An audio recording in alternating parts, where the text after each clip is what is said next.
जय हिंद, बहुत स्वागत है आपका। आप देख रहे हैं लाइव टाइम्स। मैं हूं आपके साथ पिंकी धनखड़। खबरों के खास बुलेटिन की शुरुआत करेंगे और बुलेटिन में इस वक्त की बड़ी खबर सीधा मुर्शिदाबाद से आ रही है। मुर्शिदाबाद की प्रस्तावित बाबरी मस्जिद में पहली जुमे की नमाज अदा की गई है। हजारों की संख्या में मुसलमानों ने यहां पर नमाज अदा की है। आज पश्चिम बंगाल के मुर्शिदाबाद जिले में प्रस्तावित बाबरी मस्जिद में आज पहली जुमे की नमाज देखी गई। शांतिपूर्वक संपन्न हो गई है ये जुमे की नमाज। आज इस मौके पर हजारों मुस्लिम श्रद्धालुओं ने शिरकत की। मुस्लिम समुदाय में जुमे की नमाज को लेकर काफी उत्साह भी देखा गया है।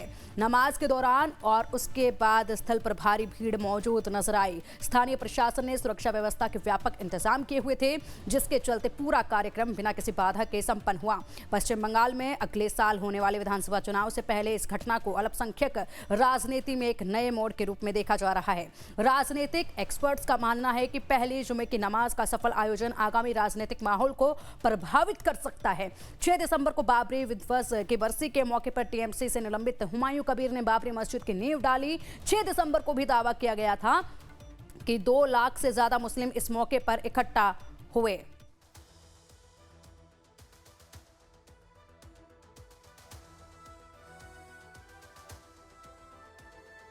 और चलिए अब भारतीय जनता पार्टी के नेता सुकांत मजूमदार जी हमारे साथ है। सर, बहुत स्वागत है आपका लाइव टाइम्स पर। सर, जानना चाहेंगे आज जो जुमे की नमाज पढ़ी गई है, सबसे बड़ी बात यह कि जुमे की नमाज आज के दिन पढ़ी गई। इससे पहले भी यहाँ पर गीता पाठ देखा गया था, उससे पहले नींव रखी गई थी यहाँ की।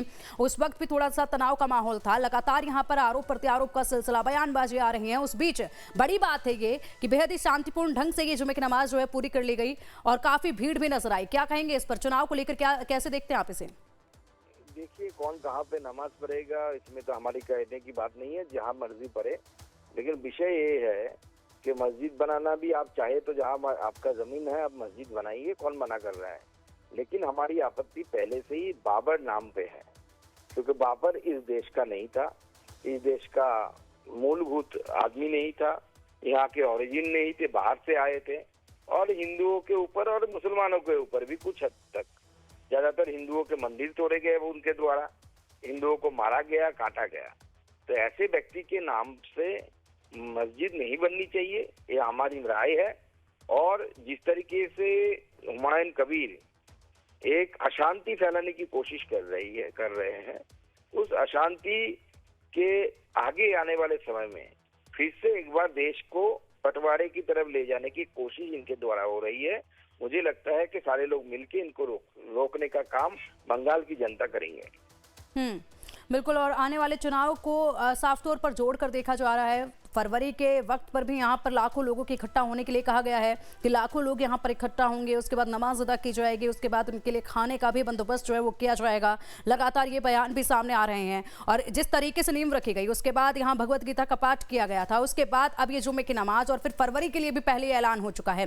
तो पूरी तरीके से किस तरफ जाती नजर आ रही है राजनीति की दिशा भी, और यहाँ पर लोगों के जो तमाम धर्म है, जो तमाम समुदाय है, उनकी दिशा भी? देखिए, दोनों अलग घटना है। गीता पाठ तो हर बार होती है, अलग जगह पे होती है, उस जगह पे नहीं होती। दोनों अलग अलग जगह है, कई सौ किलोमीटर दूर। दूसरी बात ये है कि ममता बनर्जी पावर में आने के बाद, क्षमता में आने के बाद से ही अपीजमेंट पॉलिटिक्स जिस तरीके से शुरू किया है, उस अपीजमेंट पॉलिटिक्स की ही आज फल हम देख रहे हैं। बिल्कुल सर, दोनों अलग चीजें हैं, मानते हैं। दोनों का डिस्टेंस भी काफी है जहां पर गीता पाठ किया गया। लेकिन गीता पाठ होने के बाद ही हुमायूं कबीर ने बयान दिया था कि आज गीता पाठ कर रहे हैं तो कल को हम भी यहाँ पर लाखों लोग इकट्ठा होकर नमाज अदा करेंगे, और उसके बाद यहाँ पर खाने का बंदोबस्त भी किया जाएगा फरवरी के महीने में। उस वक्त ये बयानबाजी जो है वो भी इसी से पूरी तरीके से कनेक्टेड नजर आ रही है। चीजें भले ही अलग हैं। बयानबाजी करते रहे, जो करते रहे। भारत गीता का देश है, हजारों साल से गीता का देश रहा, आगे आने वाले हजारों साल तक ये गीता का ही देश रहेगा। फिलहाल भारतीय जनता पार्टी क्या कुछ देख रही है?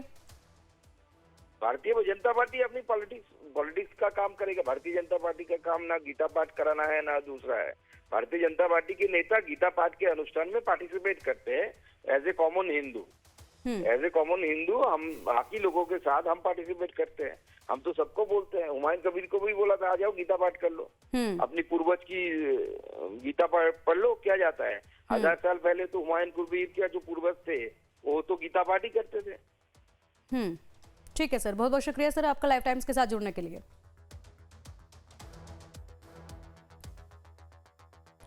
तो देखिए, आज जुमे की नमाज पढ़ी गई है और इससे पहले अगर बात की जाए, ये बिल्कुल ठीक वही जगह है जहां पर बाबरी मस्जिद को लेकर नींव रखी गई थी। टीएमसी से निलंबित सांसद हुमायूं कबीर ने यहां पर नींव रखी थी और उसके बाद आज भारी तादाद में मुस्लिम समुदाय के लोग इकट्ठा हुए हैं। 3 तस्वीरें आपके सामने जिसमें आप देख सकते हैं मस्जिद के लिए डोनेशन का काम भी किया गया है। यहाँ पर मस्जिद के लिए डोनेशन भी दिया जा रहा है। जुमे की पहली नमाज यहाँ पर आज शांतिपूर्ण ढंग से संपन्न हुई है और जन सैलाब उमड़ा हुआ नजर आया।